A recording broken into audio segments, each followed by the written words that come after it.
When I first started doing technology startups, I knew how to do a little bit of programming, but I was never a great programmer. And our initial technical leader of our product actually did a really bad job developing the product. What I realized the hard way is that they just weren't doing a good job, and we pretty much had to start from scratch and re-platform the whole thing. And that was my lesson personally, that if you're going to manage something, you better know all of the inside outs of that thing, otherwise you just can't be a good manager.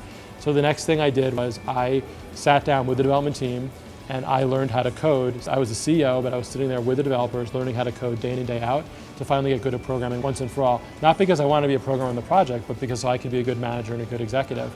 And I've tried to approach that in every part of our business. In the early days of Huge, I was a project manager, and that's how I learned hands-on how to manage projects. I was the world's most overqualified project manager, having an MBA and had already done a successful project, but I'd never been a PM in an agency, so I just did it myself. And so I think that it's really critical for every leader to have an intimate, hands-on understanding of their business and the nuts and bolts tactical things. Otherwise, you're just not going to be successful. A parachute CEO is just not going to cut it in today's day and age.